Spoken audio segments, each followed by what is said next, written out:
साई विद्या classes आपका तहे दिल से स्वागत करता है। आज हम हिंदी के ओर बढ़ रहे हैं। हिंदी में चौथा पूरक पठन है मन, जिनके कवि है विकास परिहार। पूरक पठन थोड़ा सा अटपटा सा है क्योंकि अपने हिंदुस्तान की काव्य प्रक्रिया नहीं है, ये जापान की काव्य प्रक्रिया है।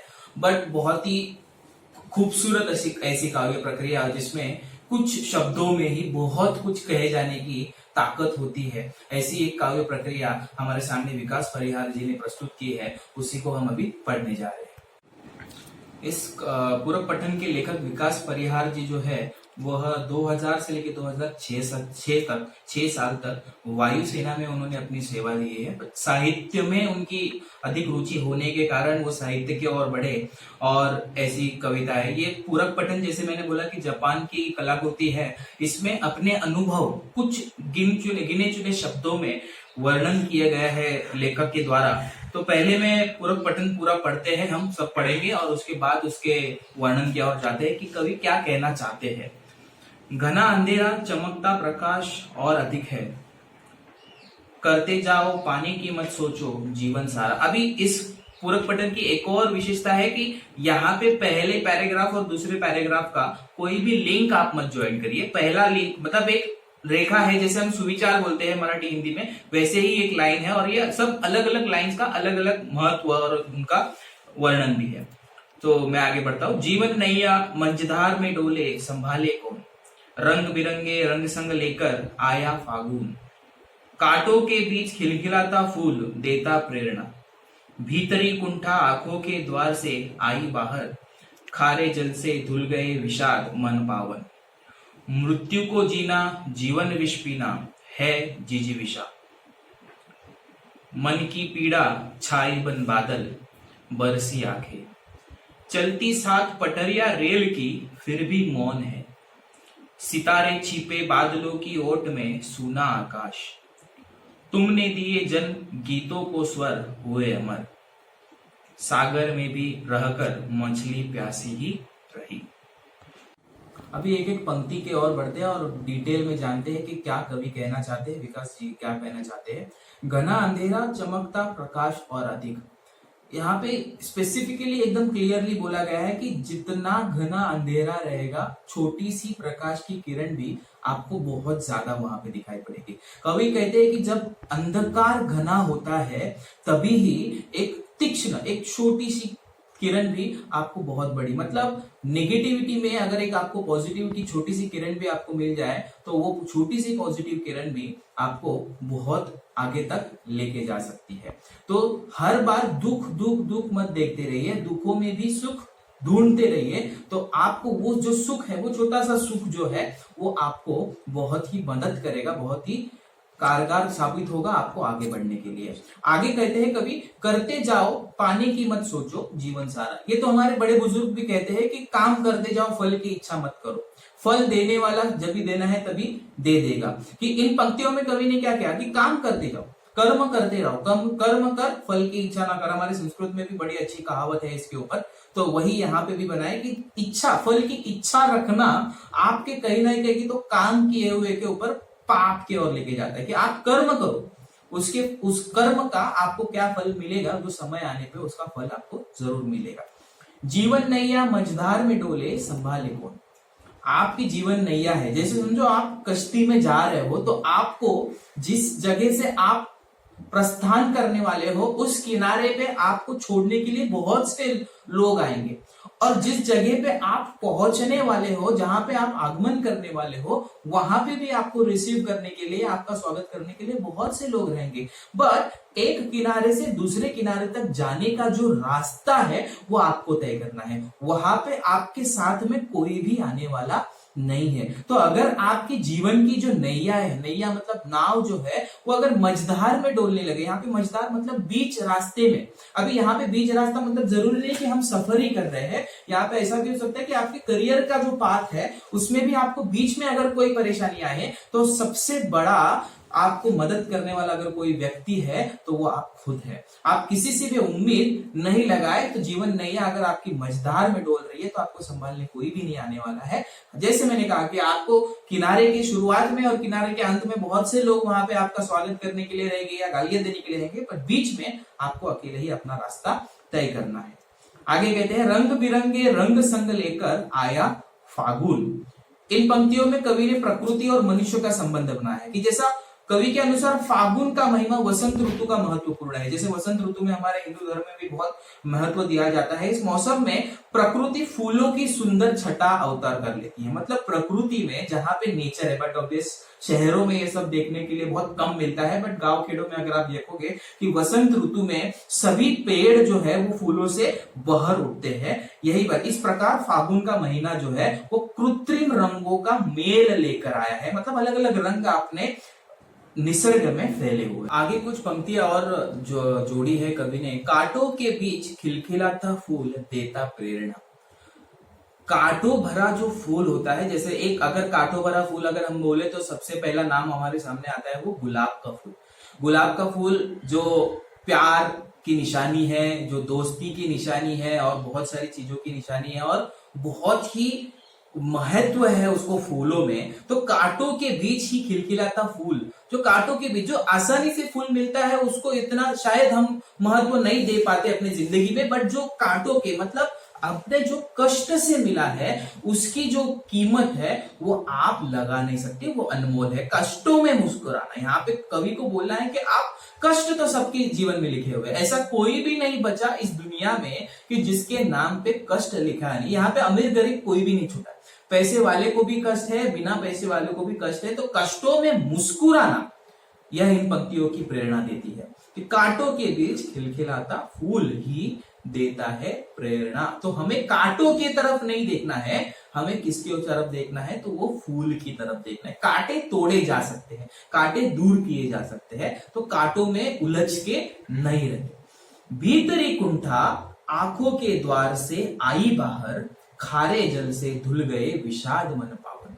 भीतरी कुंठा, कुंठा मतलब अपने अंदर जो दर्द है वो मनुष्य ने बहुत समय से छुपा के रखा है। कहां से बाहर आएगा? अपने शरीर में, अपने मन के अंदर जो दर्द है वो बाहर आने का एक ही रास्ता है, वो आपकी सुंदर आंखें। सुंदर आंखों से जब भी आंसू बाहर आएंगे मोती टपकेंगे। एक कवि शायर ने कहा है कि आंखों से शायर से मतलब आंखों से मोती ना टपकने दो। मतलब आंखों से जो आंसू है उनकी तुलना आपके मोतियों से की गई। मोती जैसे कि एक सबसे महंगा ज्वेलरी आइटम है, तो वैसे आपके आंखों के आंसू भी बहुत महंगे हैं, इसे ऐसे ही ना टपकने दो। पर जब भीतरी कुंठा आंखों के द्वार से आई बाहर, खारे जल से धुल गए विषाद मन पावन। खारा जल, आपको आंसू खारे होते हैं, कभी किसी ने चखे नहीं होंगे बट आंसू खारे होते हैं। बट ये खारे नमकीन जो आंसू जब भी आपके आंखों से टपकते हैं ना, तो आपका मन पवित्र हो जाता है। तो ये इसलिए दोस्तों कि हर बार आपकी कुछ चीजें मन में रखना जरूरी नहीं है। ऐसे बोला जाता है ना कि सहसा बोला जाता है कि मर्द को दर्द नहीं होता, अरे होता है।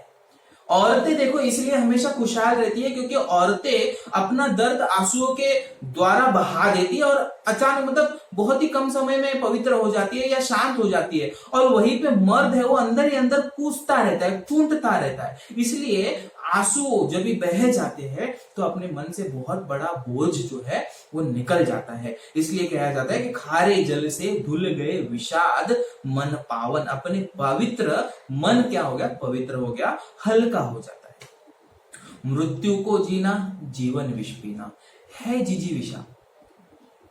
मृत्यु अटल है। हम इस धरती पे आए हैं तो इस धरती से जाने वाले भी है। तो इस धरती से जाना ही है तो रोना किस बात का? मतलब कष्टों से भरा जीवन विष के समान होता है, किंतु मनुष्य जीवन के प्रति आसक्ति या प्रेम होने के कारण ही अपना जीवन काट रहा है। मुझे मेरे जीवन से प्रेम है, आपको आपके जीवन से प्रेम है, आपको किसी और से प्रेम है, पर उनके जीवन हम किस से प्रेम करते हैं? तो उस व्यक्ति के जीवन से प्रेम है। वो व्यक्ति अगर चला जाए तो उसके प्रति प्रेम तो अपने मन में रहता है, बट वो हम प्रकट कहाँ करेंगे। तो जिस व्यक्ति के लिए प्रेम है, हमें अपने लिए प्रेम है, इसलिए इस कष्टों भरी जिंदगी को भी हम हंस के पार कर रहे हैं। इसके लिए कवि क्या बोल रहा है, मृत्यु को जीना जीवन विष पीना। मृत्यु को जीना है, जीवन विष पीना है। जीवन क्षणभंगुर है। आपका जीवन कैसा है, आपका जीवन कभी खत्म होगा पता भी नहीं चला। बड़ी बड़ी बीमारियां आ रही है, साइंस जितना आगे जा रहा है उतना ही साइंस हमें पीछे भी लेके जा रहा है। पर ये सब सोच के डर के जीना तो क्या जीना। अगर आपको डर डर के ही जीना है तो उस जीने का कुछ भी महत्व वहां पे नहीं रहता। तो आपको जो जीना है, आपकी जिंदगी को आगे बढ़ाने के लिए जीना है। कष्ट तो सबकी जिंदगी में रहेंगे। तो जीजीविषा मतलब यहाँ पे जीने की इच्छा होना। आपकी जिंदगी कितनी बड़ी चलेगी ये आपकी जीने की इच्छा के ऊपर बनता है। कितने सारे लोग हम लोग ने देखे हैं कि जैसे बड़ी से बड़ी बीमारियों को लड़के वापिस आ जाते हैं। वो क्यों? क्योंकि इनके पास एक जीने की इच्छा है, हमारे सामने एक गोल है। तो कोई भी बीमारी, कोई भी रिश्ता या कोई भी अड़चन हमें जीने से रोक नहीं सकती। आगे कवि कहते हैं कि मन की पीड़ा छाई बन बादल बरसी आंखें। मन में जो पीड़ा मनुष्य दबाए रखता है, कि वो मन में पीड़ा दबाए रखना, दर्द दबाए रखना कब तक पॉसिबल है। इसके पहले भी पंक्तियों में ऐसे ही बोला था कि आंसुओं के रास्ते अपना दर्द बहा जाता है। यहाँ पे भी वही कवि ऐसे ही कुछ कह रहे हैं कि मन की पीड़ा छाई बन बादल बरसी आंखें। आंखें बादल के जैसे बरस रही है। मतलब जोर जोर से जब इंसान को रोना लगता है कभी, तो जब भी अपने दुख दर्द हम बहुत समय तक अंदर दबा के रखते हैं, हम कहीं पे कष्ट सहन कर रहे हैं, अपने साथ कुछ गलत हो रहा है सहन कर रहे हैं, तभी मन की जो पीड़ा है बादल बनकर अपनी आंखों से छा जाती है। चलती सात पटरिया रेल की फिर भी मौन है। यहाँ पे बहुत ही गहरा महत्वपूर्ण बात कवि ने यहाँ पे कही है। पटरियों का उदाहरण देखिए, रेल की पटरियां देखो। रेल की पटरियां हमेशा समांतर होती है, पैरेलल होती है और साथ में चलती है, पर कभी भी एक दूसरे से बातें नहीं करती। जब भी हम देखते हैं कि जब भी क्रॉसिंग है, कि भी रेल की पटरियों को अपने आप को छुड़ाना है, मतलब रास्ता बदलना है। जब भी रास्ता बदलते हैं तभी वो अपनी राह बदलते हैं, पर फिर भी एक दूसरे को कभी भी मिलते हुए या बातें करते हुए हम लोग ने नहीं सुना।